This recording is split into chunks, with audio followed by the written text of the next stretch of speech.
Hi friends, students. గతంలో మనం limit point of set at limit point of sequence neighbourhood of point తెలుసుకున్నాము. ఇప్పుడు limit point of sequence సంబంధించి ఒక important థియరమ్ని మనం నేర్చుకుందాము. ఆ ఇంపార్టెంట్ థియరం ఏంటంటే Bolzano-Weierstrass థియరం. సో దాని స్టేట్మెంట్ ఏం చెప్తుంది? Every bounded sequence has a limit point. Every bounded sequence, ప్రతి బౌండెడ్ సీక్వెన్స్, ప్రతిదీ అవన్నీ ఉన్నప్పటికీ కూడా ఖచ్చితంగా ప్రతి సీక్వెన్స్ కూడాను ఒక లిమిట్ పాయింట్ని కలిగి ఉంటుంది. ఇది మనం చెప్పే ముందు లిమిట్ ఆఫ్ సీక్వెన్స్ని మనం ఒకసారి చూద్దాం. లిమిట్ ఆఫ్ సీక్వెన్స్ ఎలా చెప్పుకున్నామంటే ఎల్ బిలాంగ్స్ టు ఆర్ తీసుకొని అది ఎస్ఎన్ అనే అనుక్రమానికి ఒక లిమిట్ పాయింట్ అని చెప్పాలంటే ఏం చెప్పుకున్నాము? For epsilon greater than 0, given epsilon greater than 0, S N belongs to L minus epsilon L plus epsilon. L minus epsilon L plus epsilon తీసుకుంటే for infinitely many values of n. దీని ఎలా చూసుకుంటే mod Sn minus L less than epsilon for infinitely many values of n. ఈ విధంగా ఉన్నప్పుడు అంటే Sn కి చెందిన అనంతమైన పదాలు L యొక్క సామీప్యంలో the neighborhood of L contains infinitely many terms of Sn. అనంతమైన పదాలు ఈ నైబర్హుడ్లో ఉంటే అప్పుడు ఎల్ని మనం ఎస్ఎన్కి లిమిట్ పాయింట్ అని చెప్తాం. ఎస్ఎన్కి ఇది మనకి నిర్వచనం. దీనికి సంబంధించిన ఎగ్జాంపుల్స్ కూడా మీకు చెప్పాను. ఉదాహరణకి -1 whole to the power of n తీసుకున్నాం అనుకోండి. ఎస్ఎన్ ఈజ్ ఈక్వల్ టు, దీన్ని ఎలా తీసుకుంటాం? దీనికి n ఈవెన్ ఆడ్ అయినప్పుడు 1 -1 అండ్ సో ఆన్ రాస్తాం. సో ఇక్కడ ఏమో తీసుకుంటున్నా 1 తీసుకున్నాం S1, ఇది S2, S4, S3, ఆ తర్వాత ఇక్కడ ఉంటే S5, ఇదంతా వస్తుంది S2, S4 అలా తీసుకుంటాం. ఇప్పుడు Sn is equal to this is equal to -1 whole to the power of n is equal to 1 అయింది అనుకోండి. ఇప్పుడు 1 belongs to 1 minus epsilon 1 plus epsilon అంటే ఇప్పుడు ఎంత వస్తుంది? ఇక్కడ దీంట్లో ఎన్ని ఉన్నాయి? S1 belongs to this set, S3 belongs to this set, S5 belongs to this set. అంటే 1 తీసుకుంటే ప్రతి 1 అంటే ఇన్ఫైనైట్ నెంబర్స్ దీంట్లో వచ్చేస్తుంది ఈ సీక్వెన్స్ సంబంధించి. ఈ విధంగా మనం చెప్పుకున్నాము. తర్వాత రెండోది ఏంటంటే ఇంకొక ఎగ్జాంపుల్ ఏం చెప్పుకున్నాం మనం? So 1 plus -1 whole to the power of n తీసుకున్నాం అనుకోండి. ఇదేమొస్తుంది ఇక్కడ 0 2 0 2 0 అండ్ సో ఆన్. కాబట్టి ఎంత వస్తుంది ఇక్కడ? Sn is equal to 2 తీసుకుంటే this belongs to 2 minus epsilon 2 plus epsilon. 2 minus epsilon 2 plus అంటే ఏంటంటే ఈ Sn చెందిన అనుక్రమాలు అనేకలు దీంట్లోకి వచ్చేస్తున్నాయి, అనంత పదాలు. కాబట్టి ఏమవుతుంది? S1 వెళ్ళిపోతుంది, S1 తర్వాత S2, అలాగా అన్ని నెంబర్స్ దీంట్లోకి వెళ్ళిపోతున్నాయి. కాబట్టి 0 2 అనేవి దీనికి ఒక లిమిట్ పాయింట్ అని చెప్పాం. ఈ విధంగా లిమిట్ ఆఫ్ సీక్వెన్స్ ఈ విధంగా డిఫైన్ చేసాం మనం. ఇప్పుడు దీనిలో చూస్తే బౌండెడ్ సీక్వెన్స్ అనుకుంటున్నాం. ఇప్పుడు ప్రూఫ్లోకి వెళ్దాం, జాగ్రత్త చూడండి ఒకసారి. ప్రూఫ్ దీనికి ఒక Sn అని తలుపుని తీస్తే Sn be a bounded sequence.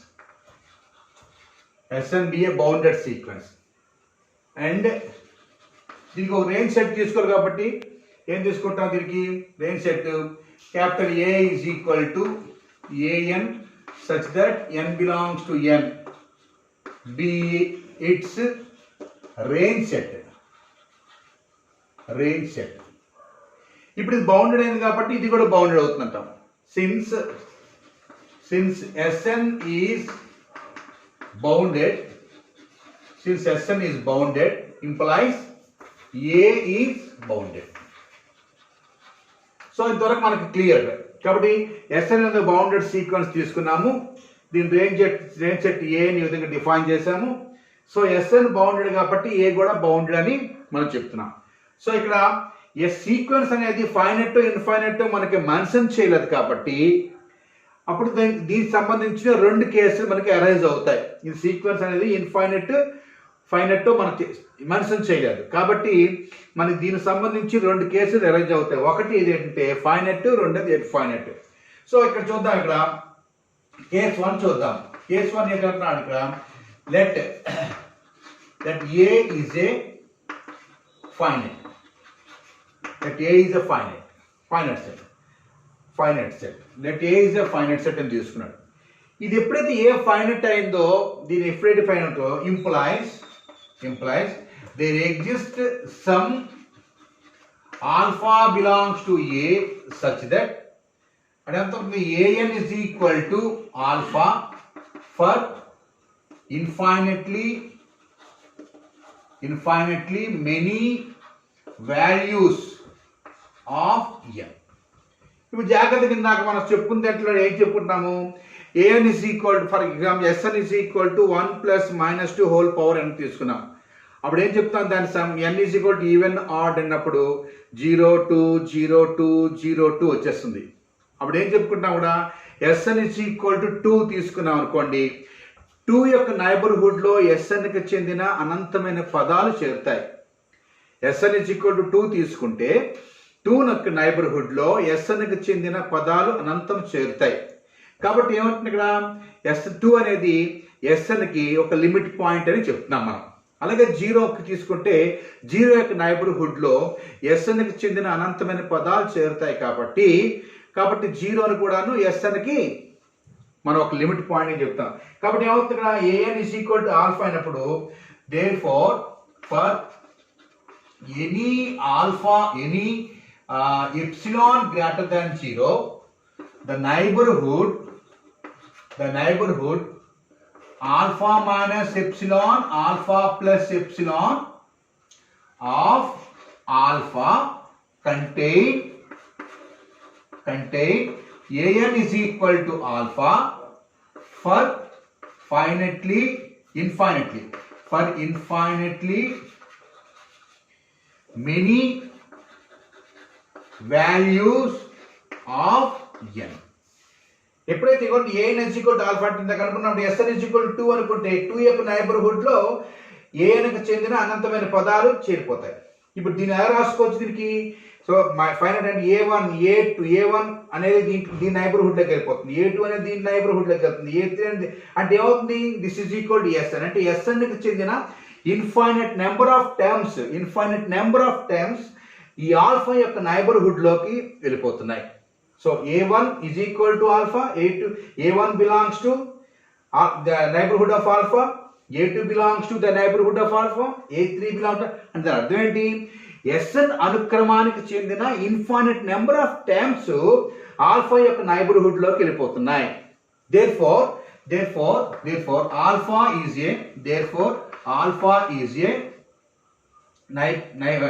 a limit point of Sn అని చెప్తాం. ఓకే, సో ఫస్ట్ పాయింట్ తీసుకుంటే ఏమవుతుందా, Sn అనేది A అనేది ఫైనట్. ఎందుకు ఫైనట్ సెట్ అనుకుంటే చెప్తున్నాను, ఎందుకంటే సీక్వెన్స్ అనేది ఫైనట్ ఇన్ఫైనట్ మనం మెన్షన్ చేయలేదు. దేర్ఫోర్ మనం ఇక్కడ ఏని ఫైనట్ సెట్ అనుకుంటున్నాం. ఎప్పుడైతే ఫైనట్ సెట్ అనుకుంటాం ఒక ఆల్ఫా అనేది దొరుకుతుంది. ఏ విధంగా, an is equal to alpha for infinitely many values of n అయ్యేటట్టు ఆల్ఫా బిలాంగ్స్ టు A మనకి ఎగ్జిస్ట్ అవుతుంది. సో దీని అర్థం ఏంటవుతుంది, ఇక్కడ ఆల్ఫా యొక్క నైబర్హుడ్లో ఈ పదాలన్నీ కూడా ఎప్సిలాన్ గ్రేటర్ ఈ పదాలన్నీ ఆల్ఫా యొక్క నైబర్హుడ్లో చేరుతున్నాయి. అంటే అర్థం ఏంటి, A1 belongs to the neighbourhood of alpha, A2 neighbourhood alpha, ఇలా చేరుతుంటే Snకి చెందిన అనంతమైన పదాలు ఆల్ఫా యొక్క నైబర్హుడ్లోకి చేరుతున్నాయి. దేర్ఫోర్ ఆల్ఫా అనేది ఒక లిమిట్ పాయింట్ ఆఫ్ Sn అని చెప్తాం. ఓకే, ఇది ఫైనట్ సెట్ అయినప్పుడు. ఇన్ఫైనట్ సెట్ అయినప్పుడు ఏం జరుగుతుందో చూద్దాం ఒకసారి.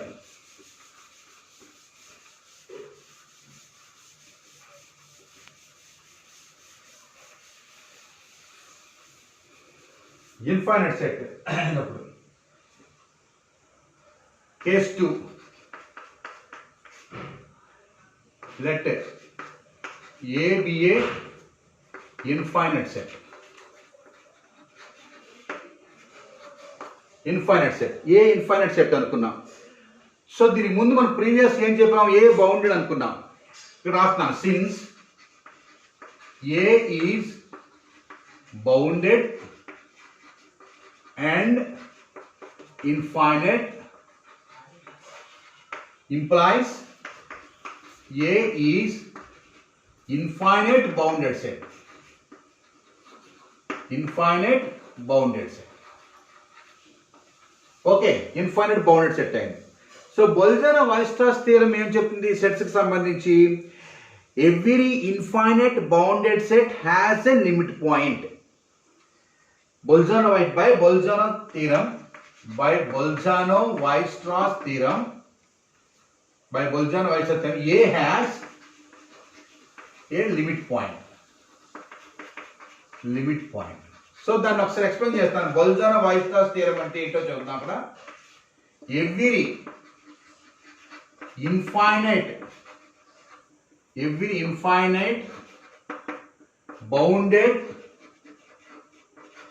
bounded set has a limit point. ఒక లిమిట్ పాయింట్ అని జరుగుతుంది. ఇది బొల్జానో వైర్స్ట్రాస్ థియరం. దీన్ని బట్టి ఏమవుతుంది, ఇక్కడ ఏ ఇన్ఫైనైట్ బౌండెడ్ సెట్ ఎప్పుడైందో A has a limit point అవుతుంది. ఏ లిమిట్ పాయింట్ ఎప్పుడైందో A has a limit point, ఆ లిమిట్ పాయింట్ ని పి అనుకుంటాం. Let the limit point of A, let the limit point of A is some L అనుకుందాం. A యొక్క limit point L అనుకుంటే దాని అర్థం ఏంటి, ఎల్ యొక్క నైబర్హుడ్ లో ఏకి చెందిన పదాలు అనంతంగా ఉంటాయి అని అర్థం. So this implies every neighbourhood of L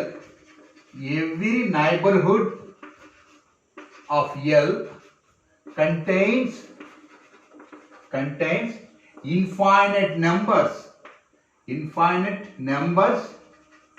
of A. అంటే ఏం తీసుకొచ్చింది, so therefore any epsilon greater than 0, L minus epsilon, L plus epsilon intersection A is equal to infinite set. ఇది అవుతుంది. So A is subset of Sn కాబట్టి this implies నేను రాసుకోవచ్చు, this implies L minus epsilon, L plus epsilon intersection Sn is equal to infinite set. Again రాసుకోవచ్చు Sn belongs to L minus epsilon, L plus epsilon, L plus epsilon రాసుకోవచ్చు. So therefore ఏమవుతుంది, therefore L is a limit point of Sn. ఈ విధంగా మనం చెప్తాం. So finite set అయినప్పుడు ఏ finite set అయినప్పుడు, ఎందుకంటే ఏ ఫైనైట్ సెట్ అనుకున్నప్పుడు ఏలో ఉండే ఎలిమెంట్స్ అన్నీ కూడాను ఎస్లో ఉండే ఎలిమెంట్సే. ఎస్లో ఉండే ఎలిమెంట్సే. కాబట్టి ఏకి లిమిట్ పాయింట్ అవుతున్నప్పుడు ఖచ్చితంగా అది ఆ సెట్ ఏమవుతుంది, దీనికి కూడాను లిమిట్ పాయింట్ అవుతుంది. ఇది మనం అర్థం చేసుకోవాలి. ఇన్ఫైనైట్ సెట్ అయినప్పుడు లిమిట్ పాయింట్ ఉంటుంది, ఫైనైట్ సెట్ అయినప్పుడు కూడా లిమిట్. కాబట్టి every bounded sequence has a limit point. కాబట్టి ఇది మనం ఒకసారి బాగా జ్ఞాపకించుకోవాలి. కాబట్టి Sn అనేది ఒక బౌండెడ్ సీక్వెన్స్ తీసుకున్నాము, ఏ అనేది ఒక రేంజ్ సెట్ తీసుకున్నాము. Sn అనేది మనకి Sn అనేది మనకి ఇది కాబట్టి బౌండెడ్ కాబట్టి ఏ కూడా బౌండెడ్ అవుతుంది. సీక్వెన్స్ Sn అనేది ఫైనైట్ అని చెప్పలేదు, ఫైనైట్ ఇన్ఫైనైట్ మెన్షన్ చేయలేదు. కాబట్టి ఇప్పుడు రెండు కేసులు ఎరైజ్ అవుతున్నాయి. ఒకటి ఏ ఫైనైట్ సెట్, రెండు A infinite set. A finite set అయినప్పుడు దాంట్లోన an is equal to alpha for infinitely many values of n అనుకున్నట్లు ఒక an is equal to alpha మనకు సెట్ అవుతుంది. సో ఇప్పుడు an is equal to alpha కాబట్టి an చెందిన అనంతమైన పదాలు, సీక్వెన్స్ an చెందిన అనంతమైన పదాలు ఆల్ఫాలో ఉంటాయి. కాబట్టి ఆల్ఫా అనేది Sn సీక్వెన్స్కి ఒక లిమిట్ పాయింట్ అని చెప్తున్నాం. ఈ విధంగా ఇన్ఫైనైట్ సెట్ అయినప్పుడు లిమిట్ పాయింట్, ఫైనైట్ సెట్ అయినప్పుడు లిమిట్. ఈ విధంగా ఈ సిద్ధాంతాన్ని మనం తెలుసుకోవచ్చు. Okay, thank you.